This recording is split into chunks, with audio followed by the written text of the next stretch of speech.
হিমন্ত বিশ্ব শৰ্মাৰ আচলতে মাথাটো ঘোলা হৈ গৈছে। আপোনালোকে নিজে চাবচোন, হিমন্ত বিশ্ব শৰ্মাৰ মুখখন লুকাই গ'ল, ক'লা পৰি গ'ল, চুলিবিলাক চব সৰি গ'ল। সেইদিনাটো মোক গালি পাওঁতে মই দেখিছো যে আগৰ চুলি এডালো নাই, এতিয়া লগাই লোৱা চুলি কেইডাল মান আছে, আৰু মোক লৈ ইমান টেনচন খাইছে যে তেওঁ লগাই লোৱা চুলি কেইডালো থিয় হৈ গৈছে। তো এতিয়া তেওঁ সকলো ফালে এতিয়া য'তে ত'তে অকল মুছলমান দেখে, গো মাংস দেখে, হিন্দু মুছলমান দেখে। তেওঁ মানে এনেকুৱা টেনচন হৈছে, তেওঁ জানে যে 2026 চনত অসমৰ ৰাইজে এবাৰ তেওঁ মুখ্যমন্ত্ৰীৰ গাদীৰ পৰা খেদিব খুজিছে। আৰু হিমন্ত বিশ্ব শৰ্মা এনেকুৱা এজন অপৰাধী মানুহ, যিজন মানুহে যদি কেনেবাকে ক্ষমতাৰ পৰা নাইকিয়া হৈ যায় তেতিয়াহ'লে তেওঁ যিকোনো সময়তে জেল খাব।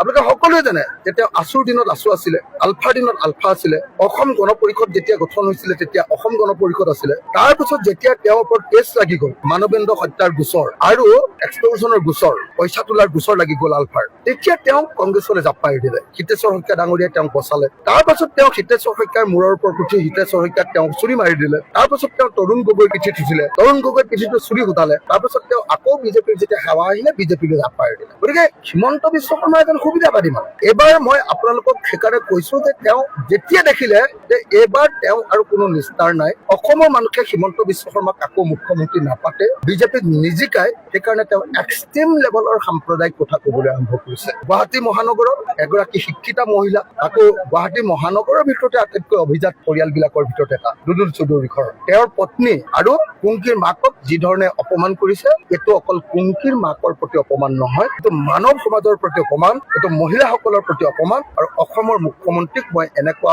অভদ্ৰ আচৰণ কৰাৰ কাৰণে, অশিষ্ট আচৰণ কৰাৰ কাৰণে, বৰ্বৰ আচৰণ কৰাৰ কাৰণে তেখেতক মই ক্ষমা বিচাৰিবৰ কাৰণে দাবী উত্থাপন কৰিছো। এটাই কথা কওঁ যে এইবাৰ তিনি গগৈয়ে অসমত চৰকাৰ গঠন কৰে। অসমৰ মানুহৰ কাৰণে তিনি গগৈ তিনিটা বস্তুৰ প্ৰতীক। লুৰিণজ্যোতি গগৈ হ'ল আঞ্চলিকতাবাদৰ প্ৰতীক, মই হ'লো প্ৰগতিশীল জাতীয়তাবাদৰ, প্ৰগতিশীল আঞ্চলিকতাবাদৰ প্ৰতীক, আৰু গৌৰৱ গগৈ হ'ল ৰাষ্ট্ৰীয়তাবাদৰ প্ৰতীক। গণতান্ত্ৰিক ৰাষ্ট্ৰীয়তাবাদ, আঞ্চলিকতাবাদ আৰু প্ৰগতিশীল আঞ্চলিকতাবাদ, লগত আছে আকৌ বামপন্থী হওক। এই চাৰিটা শক্তি লগ হৈ এইবাৰ আমি যি জোট গঠন কৰিছো, সমগ্ৰ অসমৰ মানুহে আমাক সমৰ্থন দিছে। গতিকে এতিয়া তিনি গগৈৰ এজন গগৈ, গৌৰৱ গগৈ মুখ্যমন্ত্ৰী হোৱাটো অৱধাৰিত হৈ পৰিছে। উজনি অসমখন মোটামুটি বিজেপি মুক্ত হৈ গৈছে, বিজেপিয়ে কান্দিবলগীয়া পৰিস্থিতিৰ সৃষ্টি হৈছে উজনি। গতিকে এবাৰ খাটাং যে এইবাৰ হিমন্ত বিশ্ব শৰ্মা হাৰিব আৰু গৌৰৱ গগৈ জিকিব। গতিকে একদম খাটাং কৈ দিছো যে তিনি গগৈৰ প্ৰতি তেওঁলোকৰ ভয় হৈছে, তিনি গগৈৰ প্ৰতি তেওঁলোকৰ শংকা হৈছে, তিনি গগৈয়ে হিমন্ত বিশ্ব শৰ্মাৰ ৰাজপাত খাব বুলি ভয় খাইছে। আৰু সকলোৱে জানে যে তিনি গগৈ শাসন হলে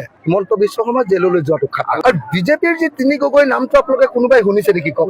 উজনি অসমত তেওঁলোকৰ কোনো মাল মতই নাই। গোটেই উজনি অসমৰ গোটেই কেইজন লিডাৰ, গৌৰৱ গগৈ, অখিল গগৈ, লুৰিণজ্যোতি গগৈ, আকৌ আমাৰ দেৱব্ৰত শইকীয়া, যিমান বিলাক উজনি অসমৰ লিডাৰ আছে চব আমাৰ বিৰোধী দল। উজনি অসমত আছে তেওঁলোকৰ যিকেইজন, তেওঁলোকক মাইক্ৰস্কোপে চালেও দেখি নাপায়। বীজাণুহে মাইক্ৰস্কোপে চাব লাগে হয় নে নহয়, নেদেখে যে চকুৰে।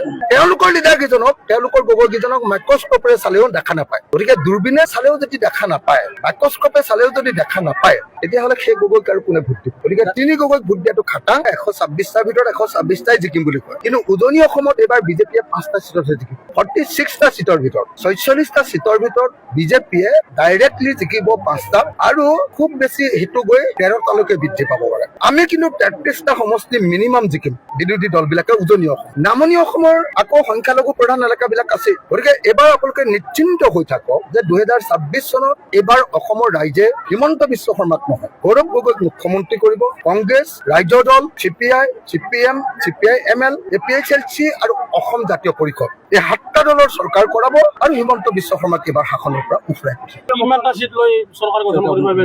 70 পৰা 80ৰ ভিতৰত 70+ চিট লৈ আমি বিৰোধী মিত্ৰজোঁটে এইবাৰ আমি চৰকাৰ